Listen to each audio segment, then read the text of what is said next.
Garage cleaning సిరీస్‌లో ఇంకో వీడియోతో మీ ముందుకైతే వచ్చేసాను. హలో! అందరూ ఎలా ఉన్నారు?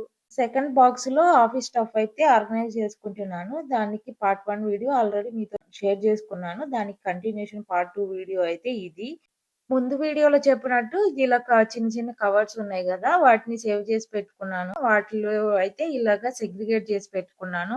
వీటిలో కొన్ని వైర్స్ అని, సాకెట్స్ అని, లేకపోతే ల్యాప్‌టాప్ రిలేటెడ్ స్టఫ్ అని, మెమరీ కార్డ్ అలాంటివి చాలా ఉన్నాయి.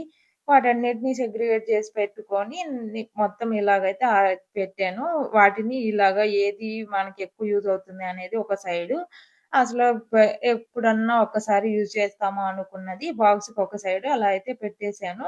కావాలి అనుకున్నప్పుడు మొత్తం ఇలా తీసి కిందేసి మళ్ళీ అలాగ పెట్టుకోవడం అలా గాకుండా మనకి ఎక్కువ యూజ్ అవుతాయి అనుకునేవి ఒక సైడ్ అలా పెట్టుకున్నామనుకోండి.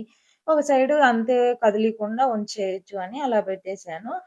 అదే కాని కాకుండా మనకు ఈ బాక్స్‌లో ఆర్గనైజ్ చేయకముందు కొన్ని బెడ్‌రూమ్‌లో అని, కొన్ని ఆఫీస్ రూమ్‌లో అని, కొన్ని గరాజ్‌లో అని అలా ఉండేవి. అలా గాకుండా మొత్తము ఇలా బాక్స్‌లో పెట్టుకున్నామనుకోండి. ఓకే. దీనికి రిలేటెడ్ సంబంధించింది ఈ బాక్స్‌లో ఉంది అనేది మాకు అర్థమవుతుంది గాబట్టి ఈజీగా ఉంటుంది. దానికైతే ఈ బాక్స్‌లో ఆర్గనైజ్ చేసుకోవడం మాకైతే హెల్ప్ అయ్యింది. మీరు మాలాగా ఏదెక్కడ పెడతాము అనేది కన్‌ఫ్యూజ్ అవుతుంటారు గదా! అంటే మొత్తము ఒక ప్లేస్‌లో మనకు గావాల్సినవి పెట్టాలి అనుకున్నప్పుడు అక్కడ ప్లేస్ ఉండకపోవచ్చు. అలాంటప్పుడు కొన్ని ఒక చోట, కొన్ని ఒక చోట అని అలా పెడతాము. అలా కావాలి అనుకున్నప్పుడు ఎతుక్కోవడం కొంచెం డిఫికల్ట్ అవుతుంది.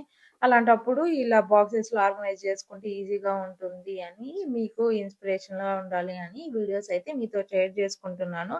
ఈ బాక్స్‌లో అయితే ఇలా ఆఫీస్ స్టఫ్ అయితే ఆర్గనైజ్ చేసుకున్నాను. నెక్స్ట్ వీడియోస్‌లో ఇంకా కొన్ని బాక్సెస్ ఉన్నాయి. వాటిల్లో ఏం ఆర్గనైజ్ చేశాను అనేది ముందు ముందు వీడియోస్‌లో మీ అందరితో షేర్ చేసుకుంటాను. ఆ వీడియోస్‌ని మిస్ అవ్వకుండా ఉండాలి అంటే ఛానెల్‌ని సబ్స్క్రైబ్ చేసుకోవడం మర్చిపోవద్దు. Thanks for watching.